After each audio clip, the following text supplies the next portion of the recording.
Hello, ladies and gentlemen. This is Sherry Rose, and thank you so much for joining us today. I welcome you and all of the business and executive coaches attending from all over the world to our summit today. And if you've enjoyed the summit so far, then please go to the website wbecs.com/refer and refer your colleagues and friends so they can benefit and enjoy this summit too. Now please post your questions in the question area and we'll be answering all the questions at the end, but take the time to post them as they come up. And our presenter today is John Leary Joyce, and I will tell you more about him in just a moment. But first, today's session is called Supporting Business Growth Through Innovation Coaching. And without innovation, companies stagnate and eventually die. To support change and growth, there are several steps that need to take place to create renewal, and that stimulates fresh approaches and new ideas. This is where innovation coaching becomes most effective, challenging the coachee to push the boundaries and be open to new possibilities, taking the risk to fail and then learn from mistakes. But innovation also needs to be balanced with structure, stability, solidity to convert those great ideas, seemingly unrealistic fantasies and wild daydreams into productive, grounded products and services. There has to be a dynamic balance, and we'll be talking about this today. And remember, to get the most out of this session, listen for the actions that you would like to take as a result of being here today. Take 3 actions within 24 hours to really get the most out of it. Now, it gives me great pleasure to introduce our special presenter today, John Leary Joyce. And John is the founder and CEO of AOEC, which is the Academy of Executive Coaching. And he's worked with his team for over 12 years to develop it into a very prestigious brand with professional international accreditation, ICF, EMCC, and AC, as well as academic validation with Middlesex University. Under John's dynamic leadership, AOEC has become a highly regarded coaching training organization in the UK and Europe with international partners in China, Eastern Europe, Russia, South America, and Africa. And now I will hand it over to John. Thanks for being here today.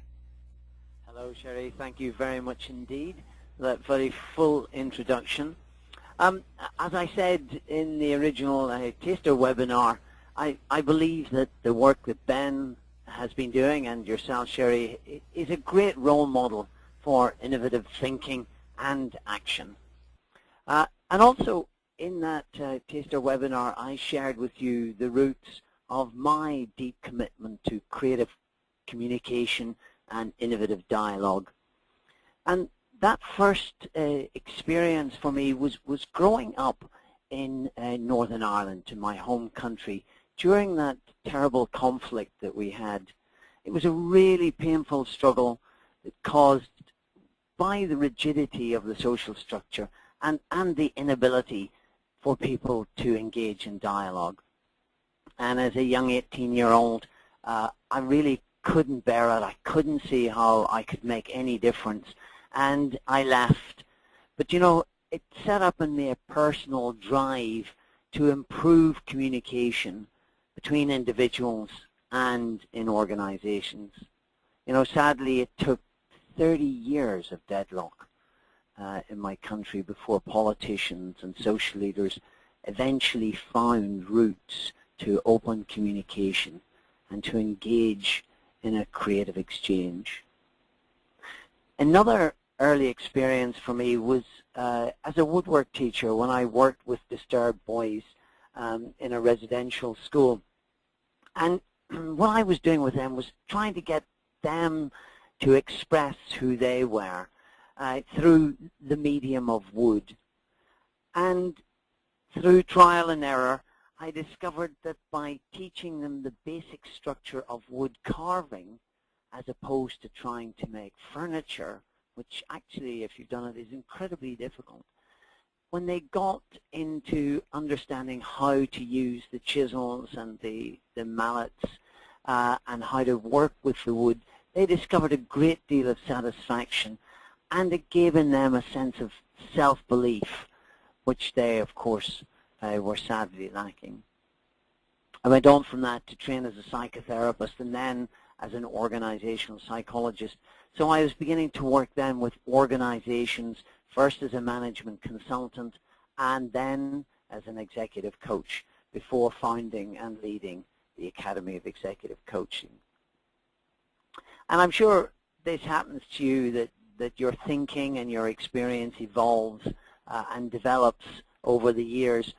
And what has crystallized for me over the last 2 or 3 years is that my quest, my drive has changed a little bit. It's now become about helping individuals, teams, organizations, using structure to liberate, not limit, creativity and innovation. So it's about using structure, finding a way to create a structure that releases our creativity and our innovation. And my experience recently, well over the last 5 years, of dancing tango has reinforced this construct. And in tango, the leader engages with the follower and creates a really firm, solid, grounded framework. And this holds the space because each step in tango, in Argentinian tango, is improvised.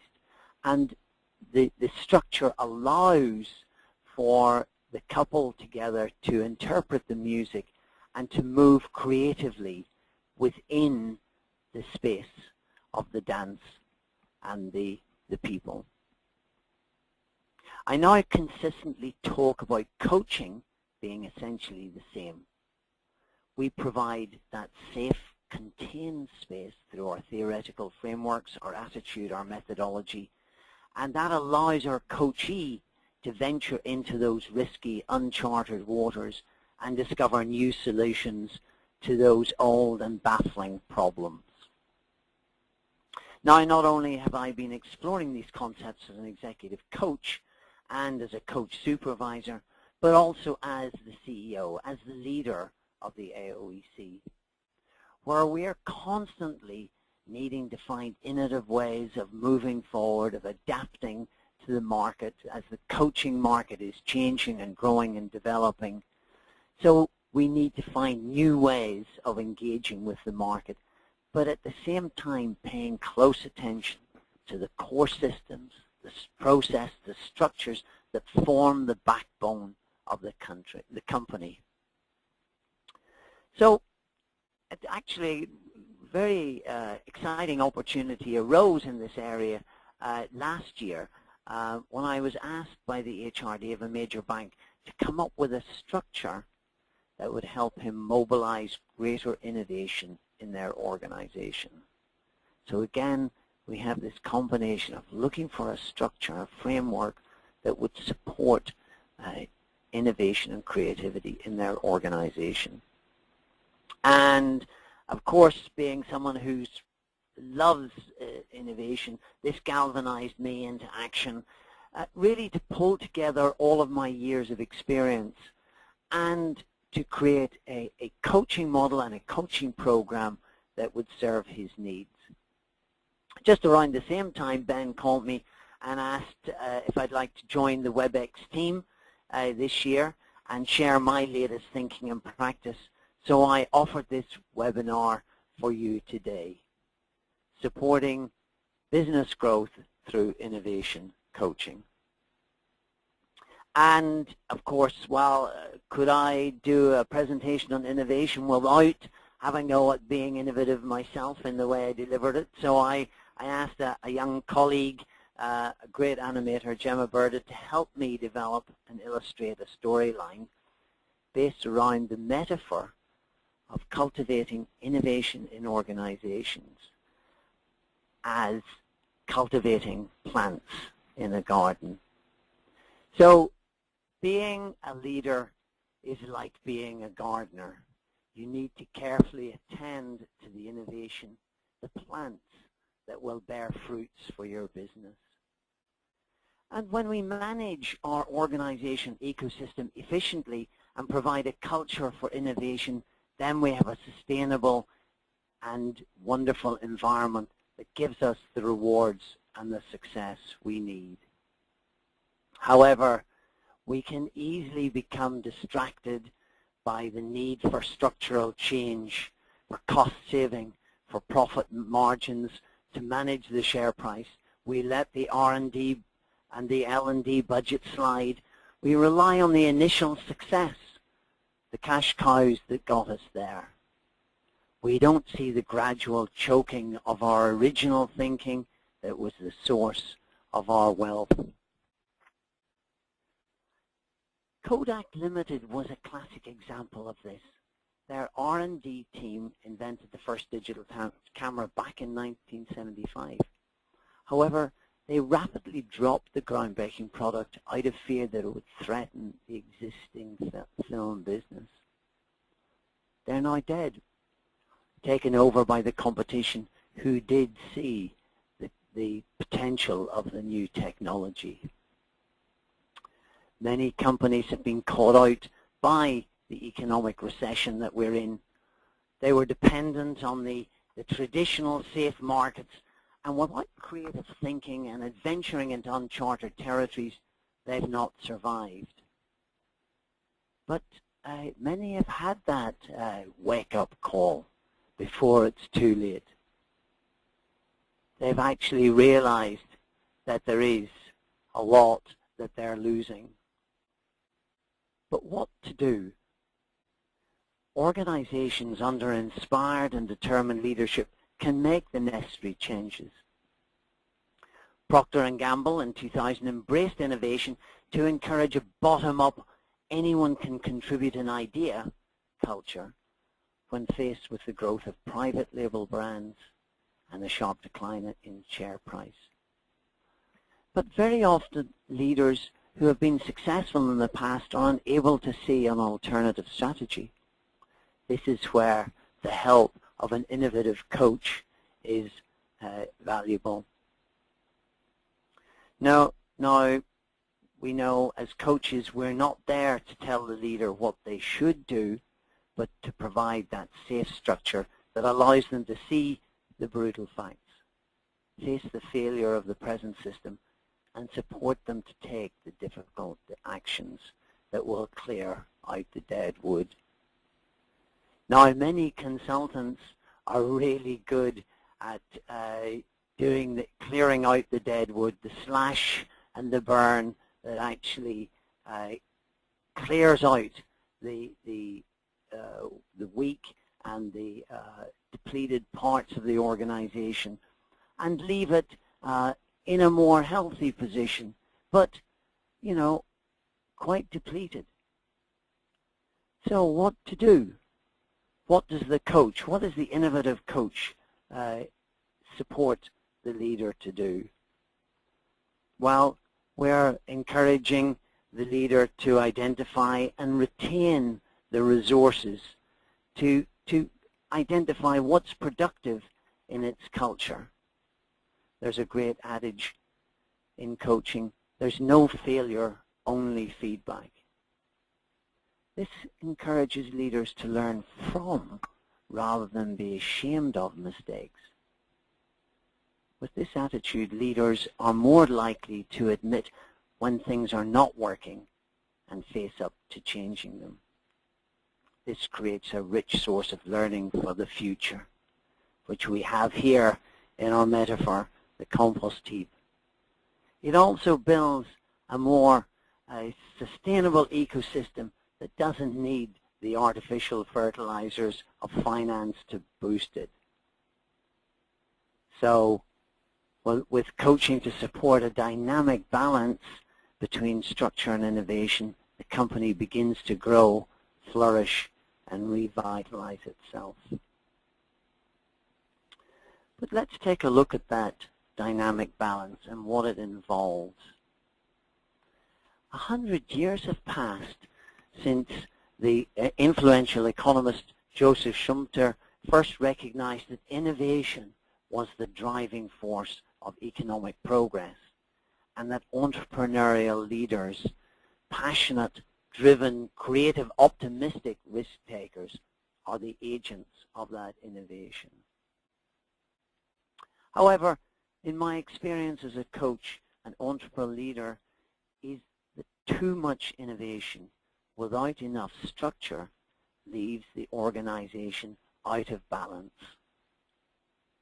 And we know that the dot-com bubble of the late 90s and the banking collapse of 2008 left us in a much weaker position. We didn't have those structures, those checks and balances that kept the organization on track. What we need is this dynamic balance provided by structure, solidity, and stability. Oops. No, sorry. This reflects the brain functioning, our right and left hand hemispheres of our brain that correspond to creativity and order. The tendency of some organizations under a very heavy left brain functional process leader will be to overload the system with structure, procedures, and order, and in an attempt to create a level of safety and limit risk. But this type of structure constrains creativity, and these are the ones that don't survive the recession. And of course, the opposite is true. For leaders like myself that have a dominant right brain and go-getting approach, there's a real risk of getting the organization out of balance. So let's have a look at the coaching model that I've evolved that provides both this structure and this process. And I pulled together this idea of a model that, with the acronym CREATE, to provide the structure, and within that the innovative process that I've also created an acronym around for creative. And what I'd like you to do as we're going through this process is I'd like you to think of a client, a coachee, an organization team you're a part of that is struggling to get this dynamic balance right. And as I progress through the structure, you can identify how you would work with your client or team to develop their innovation and their capability. Okay, so one client I've been working with recently that I'll share with you as we go along. First of all, if we're looking at the context, this was a game software design company who had a range of successful products that were really popular, but they'd noticed that they were not getting repeat business from customers who were more advanced in in buying their games.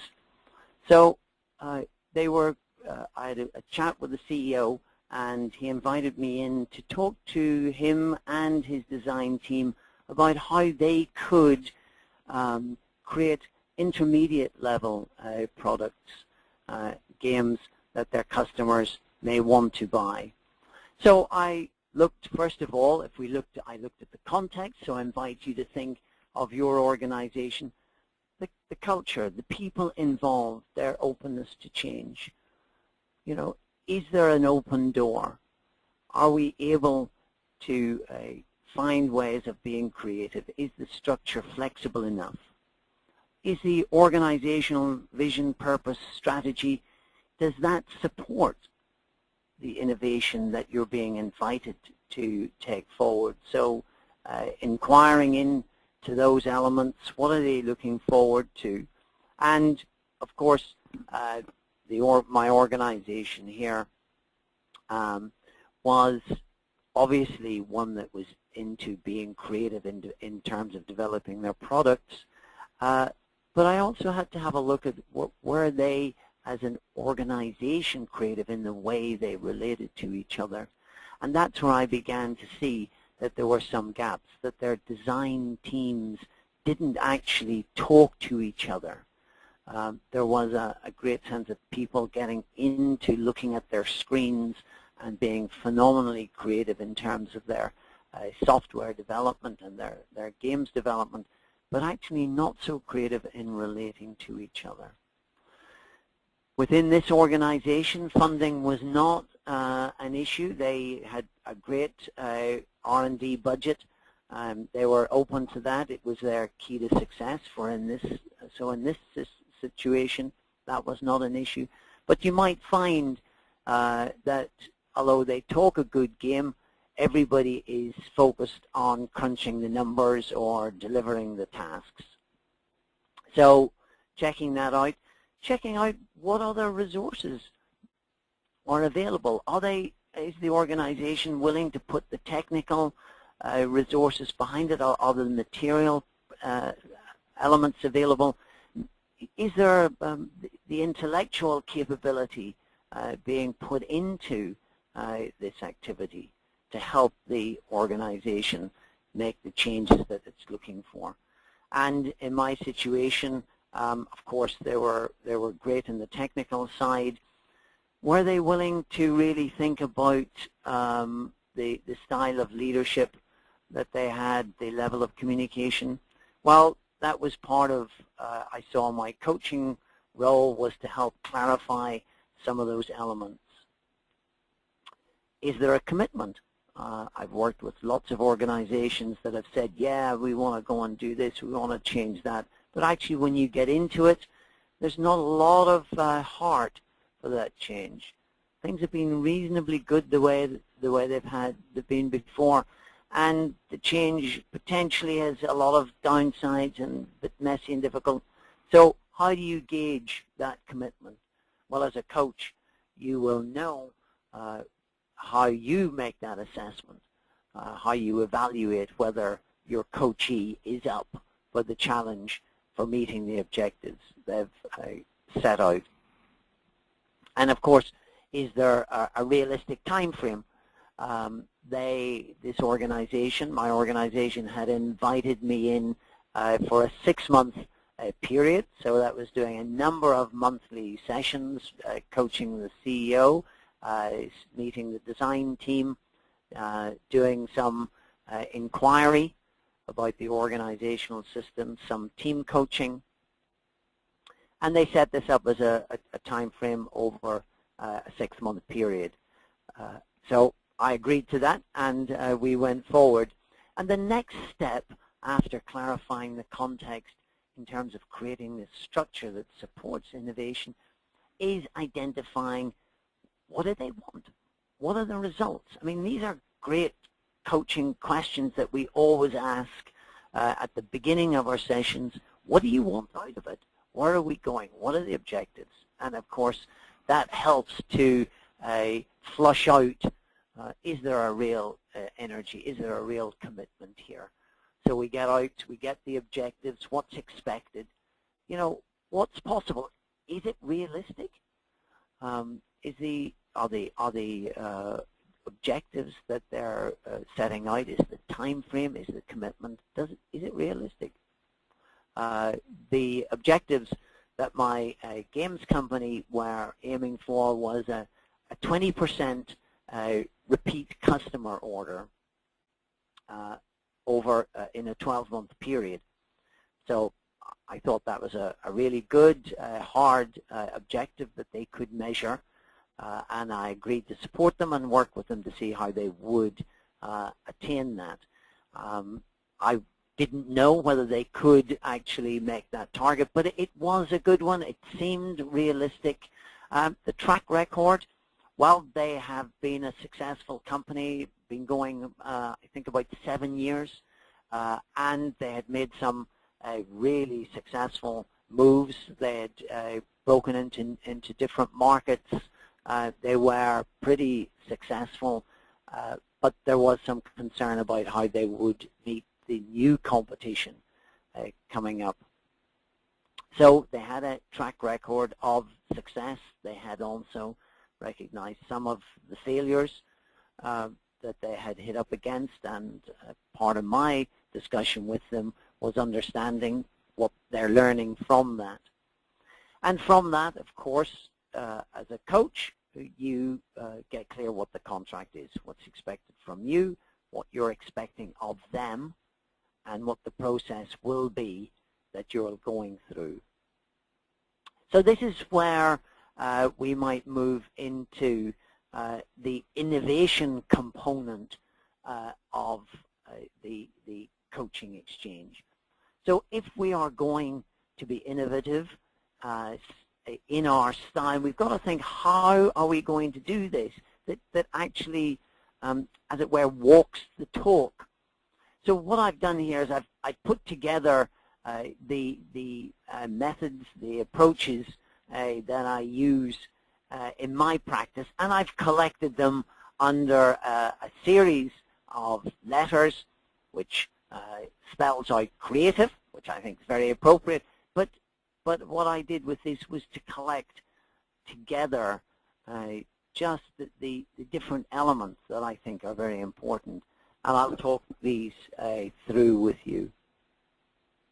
The first is this idea of being creative in itself. So when you engage with your clients, what mediums do you use? Are you just simply talking to them with the flip chart maybe? Maybe you're used to doing brainstorms, generating ideas, creating hypotheses, but have you considered other ways of working? Have you discovered using art? Have you got them to look at pictures of where they're wanting to go, to give them another way in into the right brain processes? Have you got them to explore a wide range of choices and options and get them to kind of think out of the box, play with the hypotheses that could be possible? And I suppose that's a key word at this point. How can we encourage them to play at this stage? Because we have the structure to hold it that we've talked about at the beginning. We have working with the context, getting clear about the results. And now this is the opportunity to try something different, to play. So the first step is getting out there, getting stuff on the table, finding different ways of doing that, getting out, walking, moving, playing. And then the next component is the time to be reflective, because getting out there, and especially the extroverts will love that period, but maybe the time for the introverts, for us all to go away and reflect, to take time just to be quiet, for contemplation, to reflect. Where are we going? How does that land with me? Just having a look at the choices, the options, the ideas. I know that when I'm exploring in being innovative myself, I'm preparing for this presentation, the time I love is about 3 in the morning when I'm in that half-sleep place, and somehow my mind is released in a way, and I can see images and pictures and ways of developing things that in my more conscious day wake mind I don't seem to find. So how do we do that? And a number of people have been learning about mindfulness, that approach to just being present in the moment and allowing yourself to be there and take in the world, to receive what's going on rather than to be doing, that being that many of us will talk about in our coaching practice. And for some, even going further into meditation. Great number of people in organizations are learning the value of meditation. So that also may be a practice that you use, that you may be able to share in some shape or form with your clients. So getting out there, being creative, new ideas, then being reflective. The third component within innovation is the ability to be emotional. How do we allow our feelings to come to the surface? How do we express our frustrations, our irritations, our sense of loss when things aren't working well?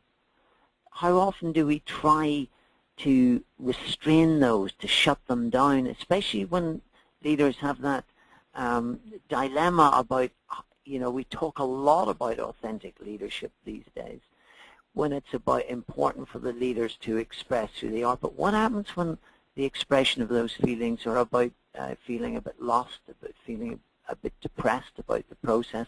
How do you manage those? And of course, this is where, as a coach, you will be hearing and seeing this, and especially around innovation, getting these feelings out. Once they're on the table, that they say a problem shared, which is what we're all about. Getting the feelings out and maybe finding creative ways of expressing those so that we then begin to open up the feelings of delight, the feelings of possibility, of joy, of richness, of excitement. And of course, what we're looking for is the passion.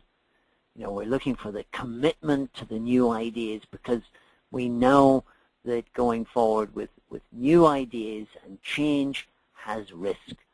There's no point in doing it if it doesn't have risk, and that's what creates the excitement and the desire to move forward.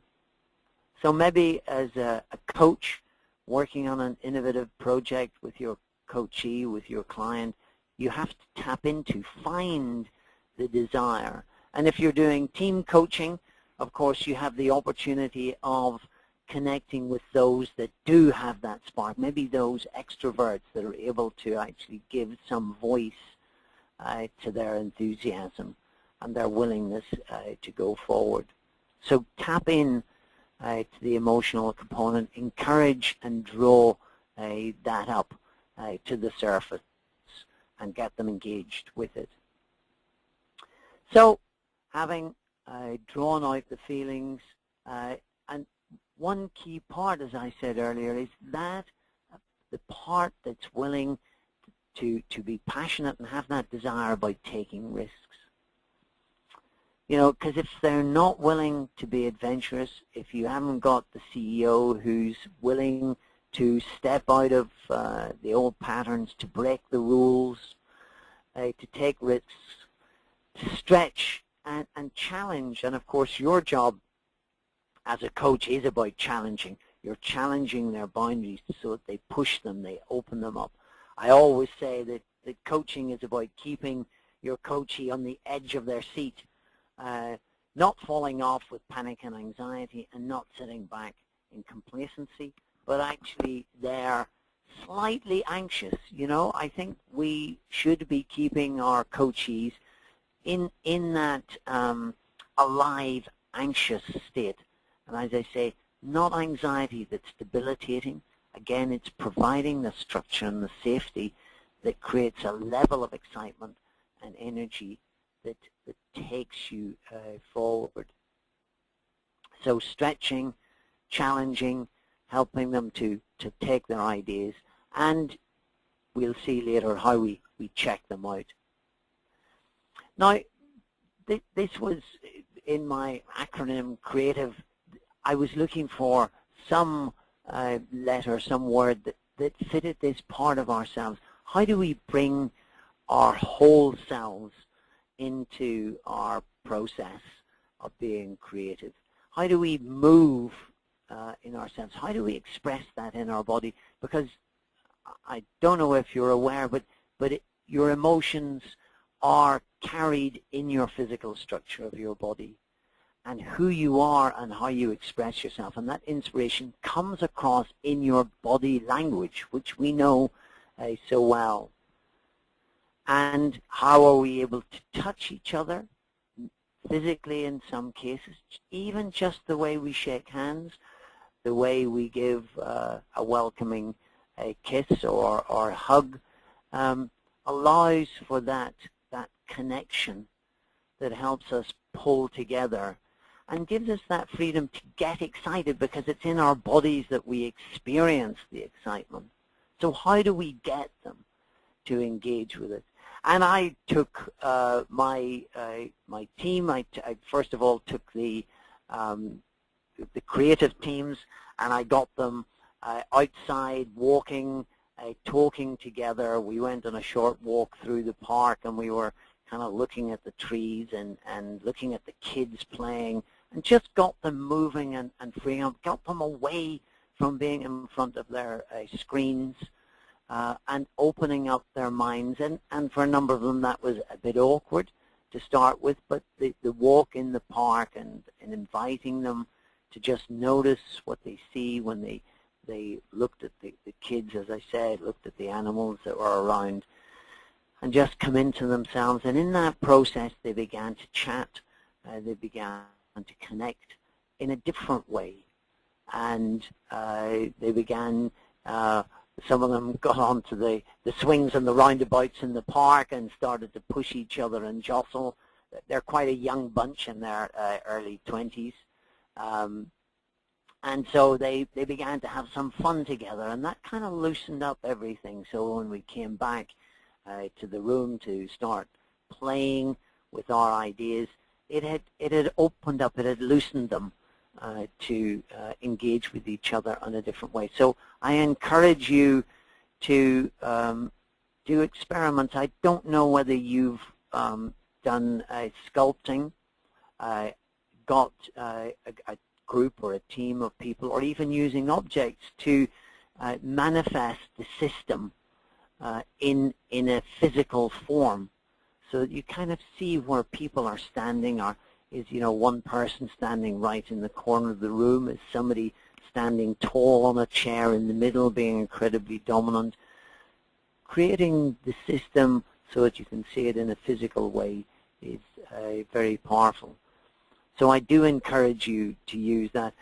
One of the activities we did with this team was to get them to do a timeline of where they had been to start with, who had been there 7 years ago, whenever the CEO and the design partner that they had together, where were they, and how did people, as they moved, and I did a space across the room from the beginning when they started, and people joined in, and they just noted who had left. And what we did there as they moved around, they talked about the excitement they had had and the creativity they had had at the beginning of the organization, and as they got closer, how the structures that they had to put in place to create a good organization had begun to constrain them.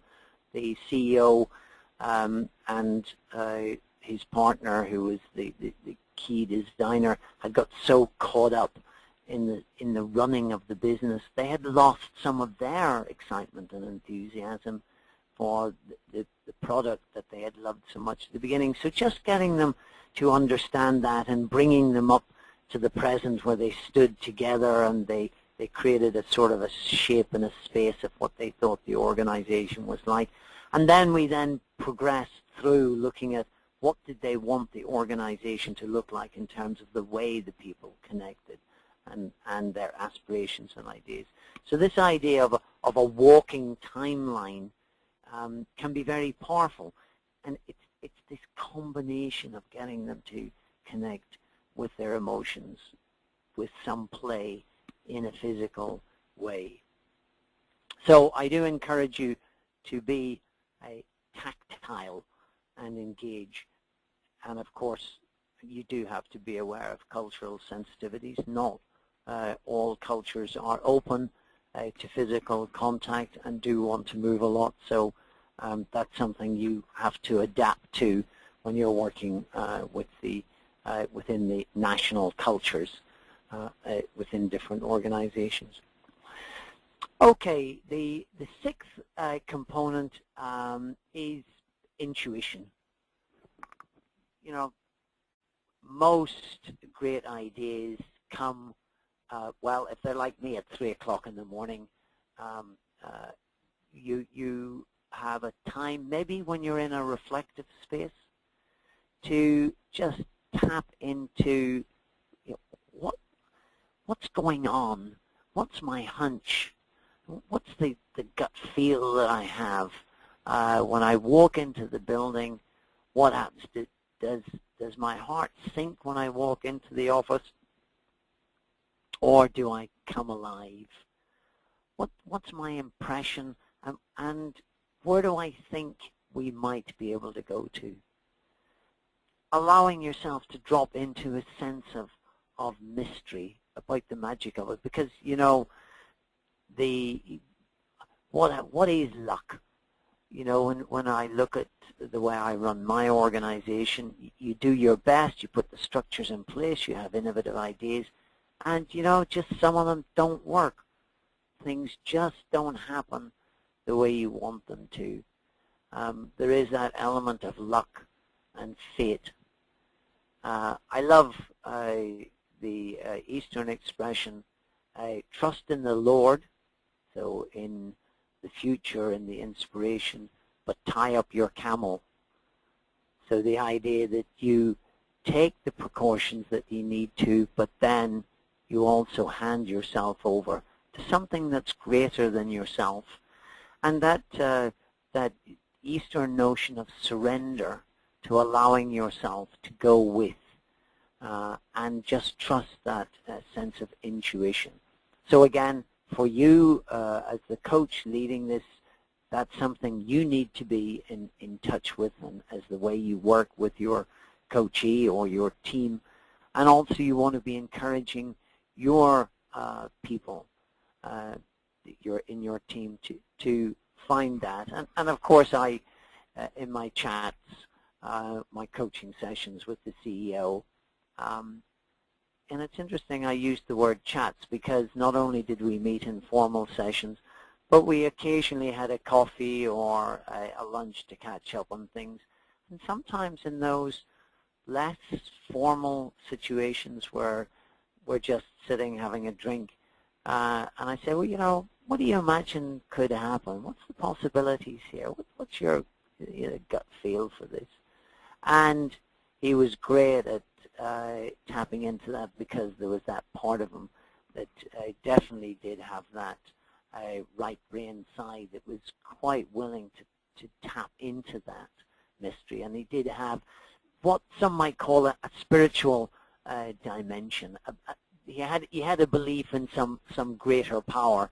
And of course, if you have coachees or teams that do have a particularly spiritual or religious framework, and many do, then you can tap into that and say, so what would your spiritual guide be telling you about where you need to go? A way of tapping into that greater sense of purpose. So harnessing the intuition, and of course you're always wanting to do this, not just a one-off thing. And of course linked to that, very close to that, you need the vision. You need people to tap into their dreams, especially the leaders. If they're going to be inspirational, you have to get them to find that part, and so often they get caught up in the left brain activity of the doing, the getting on with the job, the managing the share price, which are of course crucial structural elements.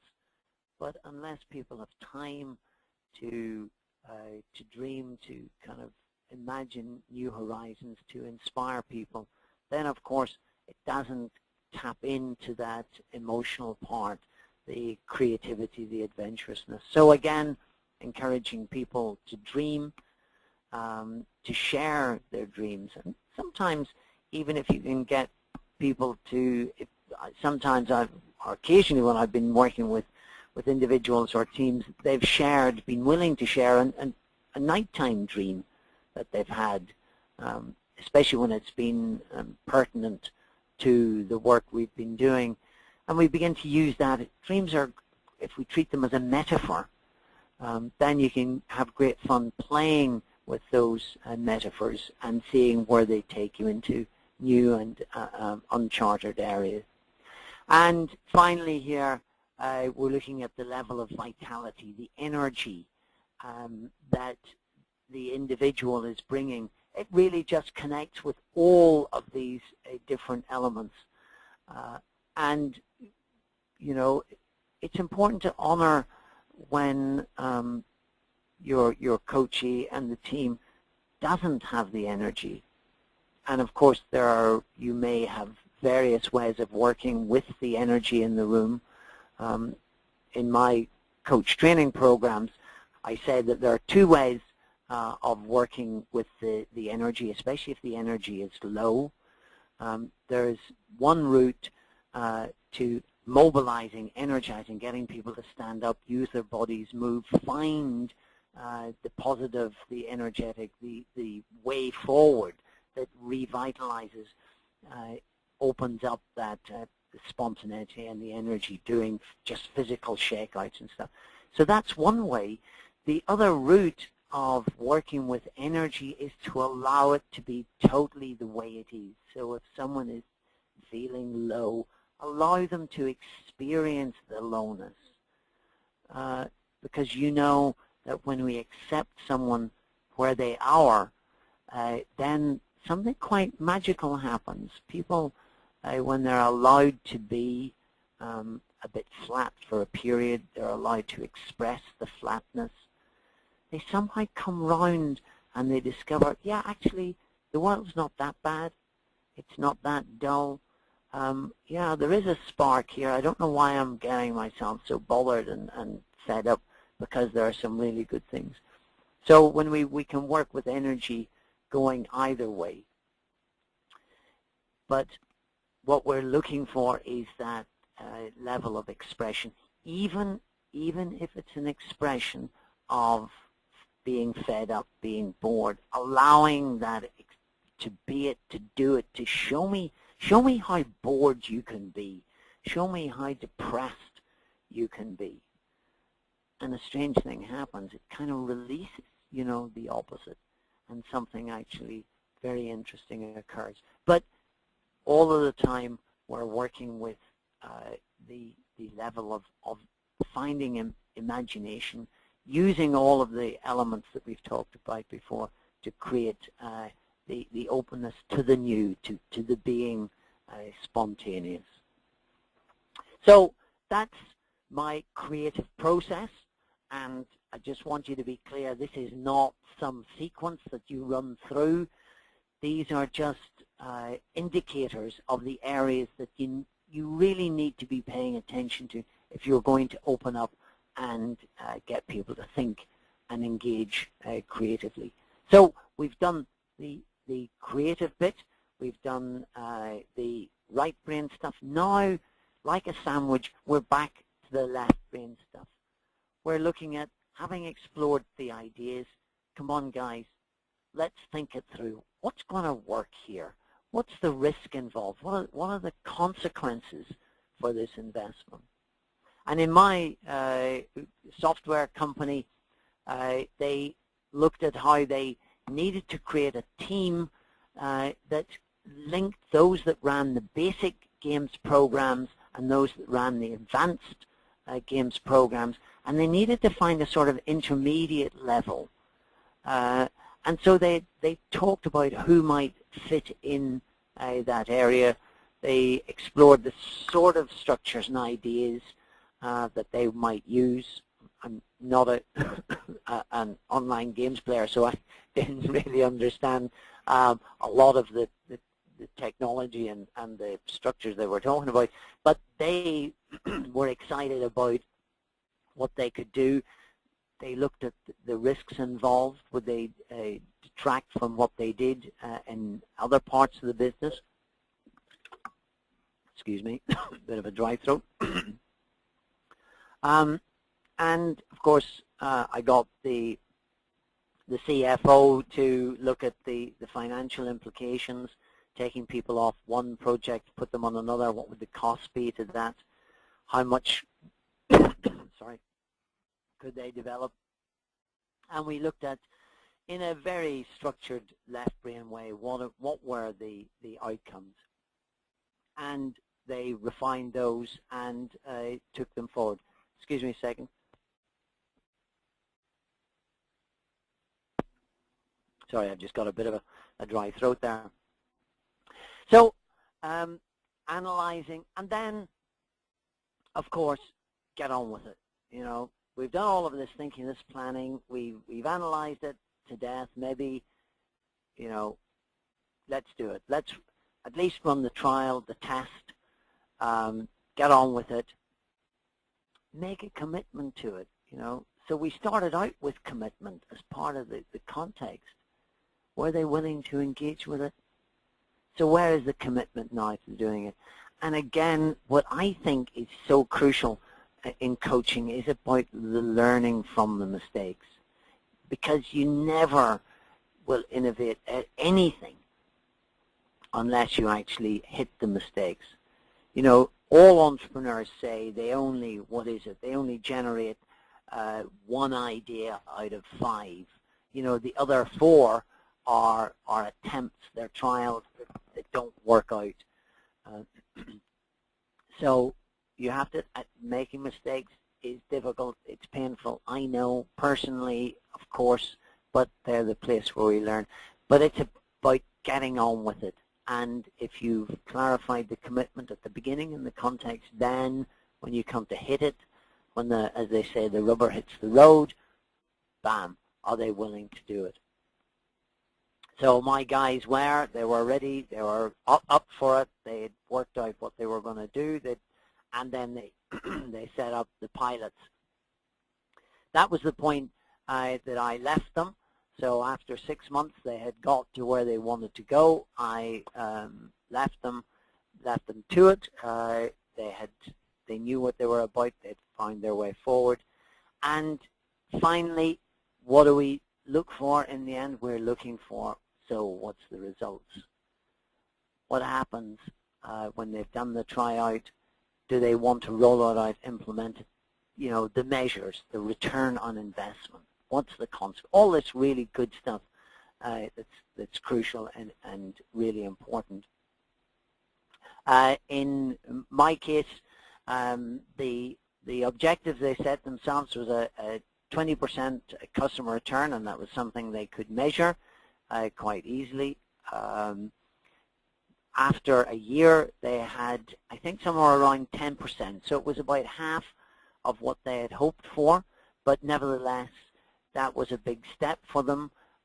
They were seeing that their investment was beginning to pay off, and they, at the end of 12 months, when I went to visit them to talk through what they were doing, they were still on track.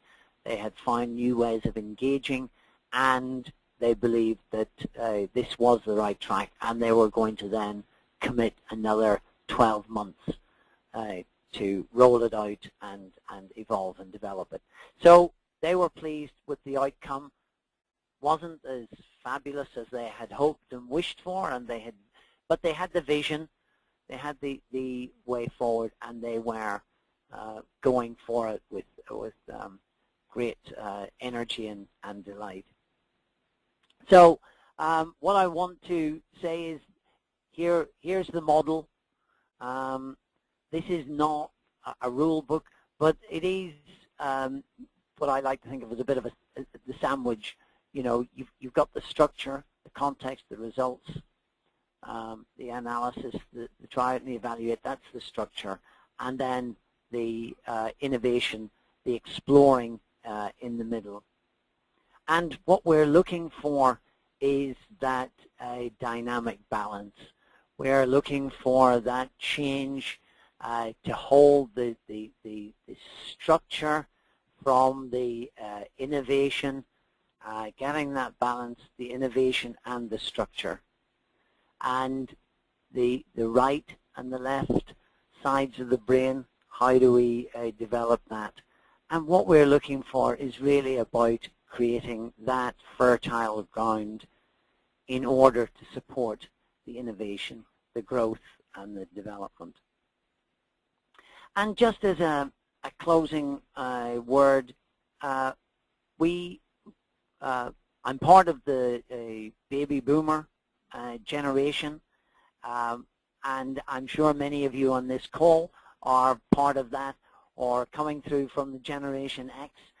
And what we have now is this, what we call the Generation Y, coming into the workforce. Now, the interesting thing is, I'm looking at my own children, who are the Generation Y. What we've done is we've brought them up. The parenting, especially in the Western world, our parenting is much more about supporting our children to be independent thinkers, to take responsibility for themselves, to take charge of their lives and to think through. We give our children a huge amount of choice. We expect them to be responsible for themselves, and we encourage that. So they are now coming into the workforce. These are the people, these are our future, and they are expecting our leaders to support innovation. They're expecting our leaders in our workforces to create spaces that are purposeful, creative, and they're well structured. Because what they're looking for is that space to flourish. So thank you very much indeed. That's my presentation. I hope you've found it useful and you've been able to apply it to the situation you're in now. And Sherry, I hand over to you, and thank you very much indeed.